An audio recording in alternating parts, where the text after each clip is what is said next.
Welcome to Vizzle. Today we're talking about using the platform to support Tier 3 interventions.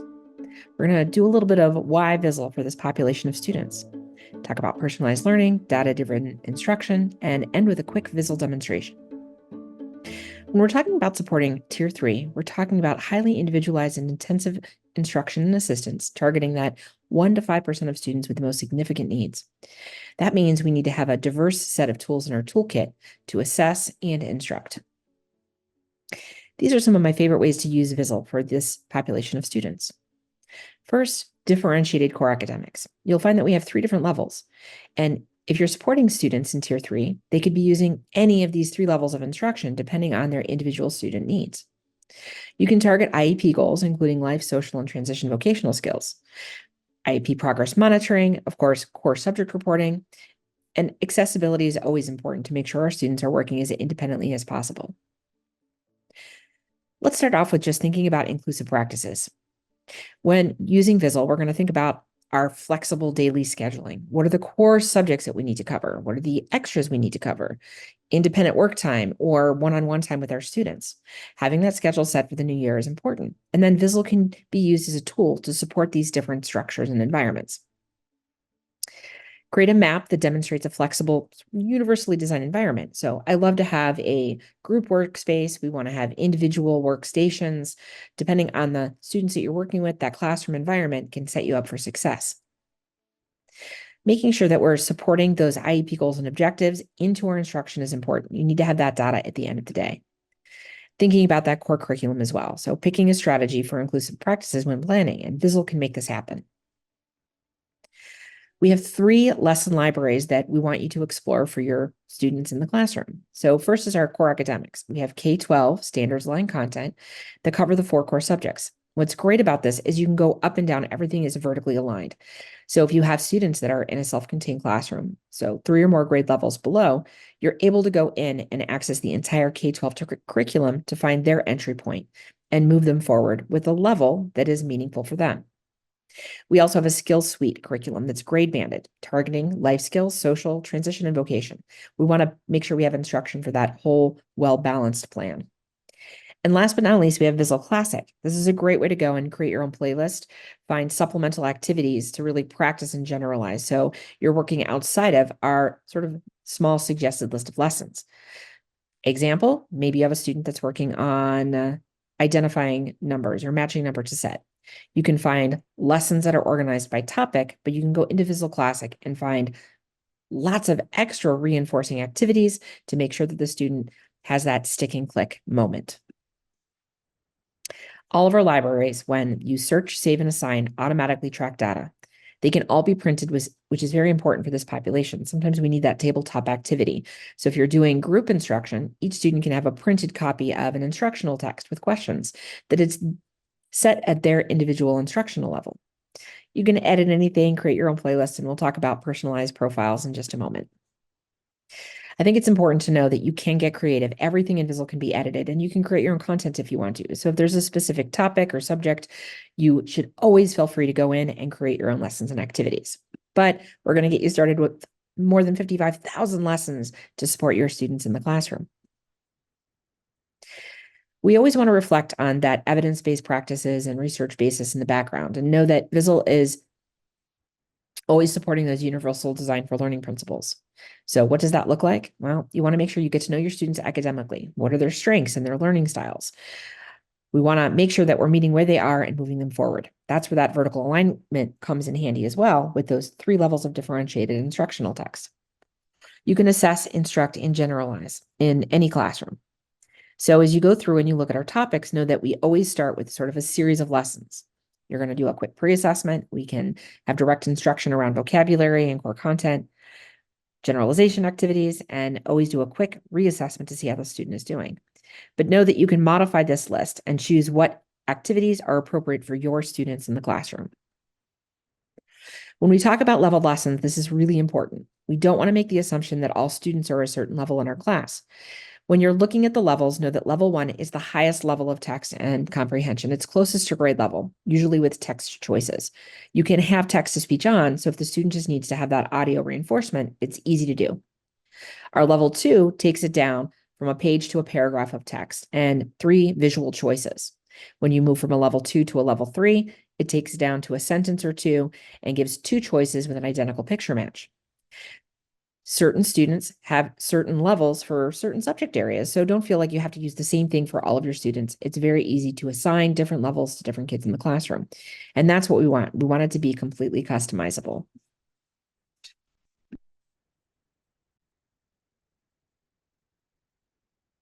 Action, expression, and engagement are important. So as we talk about levels, know that you're going to go from your level 1 with text choices. A level 2 has 3 visual choices, non-identical picture matching. And our level 3 has 2 visual choices with an identical picture match. If this is too restrictive, you can always go into the student settings, change the level 2 to 2 choices, etc. So there's lots of modifications that you can make to make sure that you're choosing the right level of instruction for your students. This goes across the board. When you get into our skills suite, you'll find all kinds of fantastic extension activities, and you'll find things from checklists to printable resources, tearaways with Velcro, so that you can create lots of different opportunities for students in your classroom. Personalization is key too. You can choose the reinforcers that are motivating, whether it's for younger kids or older kids. We want to make sure that the students are highly motivated. They can choose their background theme, making sure that they are working as independently as possible. So as a teacher, you're assigning that content and the students can log in and work from anywhere. Accessibility is also important. So whether the students need text to speech, we're talking about the number of choices, highlighting, switch accessibility, screen readers, prompting, reinforcement. The students can even go in and select voices, themes, and reinforcers on their own. So lots of ways to get creative to make sure that you're meeting their accessibility needs as determined and written into their IEP as well. Validating data is also important. So if you have students that are logging in, if you have aides in the classroom or someone who's helping to facilitate, sometimes you need to build your confidence and really make sure that you know exactly what level the student is working at. So not only can the students log in, but as a teacher, you can go right to their student account, click on activities and hit those play buttons. And then the great thing is you can actually filter the data by person. So making sure that you have those reliable reports and really understand what that looks like. I love the visual piece here. So progress monitoring is incredibly important. It automatically collects that data if the student is logged in and playing, or if you are running lessons from their student account, graphed and charted, and it will alert you when the student hits mastery.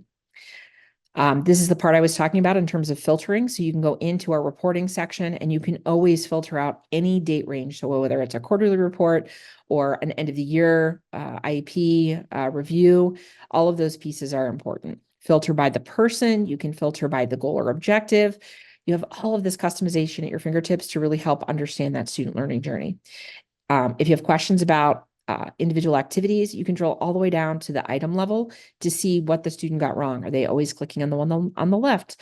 Are they clicking from left to right? You can pick up these patterns and really understand that student interaction with the computer and make modifications in their profile to help increase their independence, as well as making sure that you're just meeting those individual needs. Let's take a look and jump in real quick. I'm going to show you a couple of my favorite things inside of Vizzle. In the Getting Started guide, you'll find next steps for things like student management, how to add or remove students. You'll find information about setting up student learning groups to assign things easily. You'll also find information about how to search and save and find lessons from the library. I just want to give you a quick sneak peek because there's lots of ways you can use this for our tier 3 students. So whether you're in a self-contained classroom or inclusive classroom, we want to make sure that as a teacher, you have tools to find and support those core curriculum goals and additional goals. So right now I'm in the lesson library. I want to point out that there's a unit view. This is my favorite way to search if I'm using this as a just modified curriculum or intervention curriculum. As you come through, you can choose your subject. So say I'm looking at English language arts. You can choose your subject area. What I love about this is you have access to the entire K-12 curriculum. So if your students are significantly below grade level and need those prerequisite skills, you can always go to any grade level and find that vertically aligned content. So maybe I'm a fifth grade teacher. My students are in a self-contained classroom, and I know that they're working at least 3 grade levels below grade level. As I'm reading that IEP, you can go in and find those supports. So you can start at the grade level or find the modification just using the simple filtering system on the left-hand side of the screen. So maybe we're looking for information for third grade. We're working on some, let's do foundational skills. So maybe working on spelling. On the right-hand side, you can simply just click and get an overview of the different topics that are included. So maybe we're talking about syllables. Simply click on the topic. I recommend putting them in a sequence or doing them in the order presented because it's going to build. Choose your level of instruction. So for this group, I'm planning for level 2 or level 3, and it's going to load that sequence of lessons right in there for you. When you open up any topic as a teacher, you can literally teach right from the screen.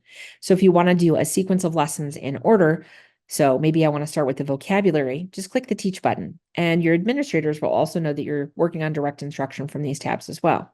If you want to see what the lesson looks like, click on the preview button for a quick overview. We'll get into more detail down below in our Getting Started guide. If you want to assign this set of lessons to a specific student or group of students, just click the Assign button at the top of the screen. I love creating little learning groups. Again, I have everything leveled, so I'm getting the right information to the right student at the right time. It's going to select that student or students, choose your start and end date, whether you want the student to play it 1 or more times, and click the Assign button. It's that simple. If these resources are getting tagged to an IP goal, you simply type them in. And if you have a list already, they'll pop up. We're working on syllables. So maybe this is a specific IEP goal for a specific student. You just hit enter and save. It's going to track and graph that information quickly and easily. Where does this information go? It's assigned to that student's account. So if I click on the drop down, I go to that student. I can run this content directly from the student's activities tab. The lessons will pop up. And then if you hover, you can just click the play button. This is a great way to get sort of clear, valid data. You know that you're working with that student. You know that you're hands off or hands on if you're providing prompting or reinforcement as the student is working. But it's a really great way to just do a quick data check, make sure that you know how that student's performing. When the lessons have been run through, you can click on any student's data tab, click on tracking, and it's going to give you all of those resources at your fingertips. So here we have our IEP goal or our core content that running back. You can click on detailed report, and then you can filter by subject. You can filter by user. You can even focus by IEP goal and objective. It's going to give you all of the data that you need. Just a beautiful way to see that information in just a few clicks. I'm going to click back on the lessons tab and just point out a few more features in the library. We have all of our core subjects here. If you're a high school teacher, I'm going to go ahead and click. Maybe you're working on science. As you scroll down, you can also choose your subject area in the drop down below. So if I have students that are taking high school biology, I click the apply button and it's going to sort and organize all of that information for me. Things work as a set. I have a course, which is biology. I have a series of units. I have a series of topics, and then I have activities that support them. As you go through, it's just a great way to have everything in sequence. So for my group science, I can go through these activities by clicking on the detail button and just running through those topics one at a time. Click on the level of instruction that you're looking to support, and then you can run the lessons right from the list or assign them to your students in just a few clicks. That's what we want. We want it to be easy. We want it to be clear. We want to make sure our students have everything they need. I also want to point out that we do have a fantastic skill suite: life skills, social skills, and transition vocational skills. So depending on the students that you're working with, you can come in and find content to support those developing areas as well. They all intermingle, they all work together for a whole view of development as the students are headed towards graduation and out into the real world. If you're finding that you need additional generalization activities, click on Vizzle Classic, and this is where you can come to search for any concept. So maybe we're working on matching number to set. Simply type it in. You can choose your filters on the left to grab a grade level. You can also click this exact match feature, which narrows your search down. Helps if you're making sure that you're double checking your subject. So just a fantastic way to come in and create your own playlist. So if you need additional resources, head to Vizzle Classic. Whatever subject, whatever topic, as you click, you'll see lots of areas from ELA, math, science, social studies. There's a section for speech, arts and music, and these are just additional life skills outside of our skill suite. So search, save, and assign. Use it for groups, use it for independent work, use it for your data collection. We're here to empower you to help your students move forward. So happy Vizzling, and keep moving through our 1, 2, 3 checklist for getting started for the new school year. We look forward to Vizzling with you.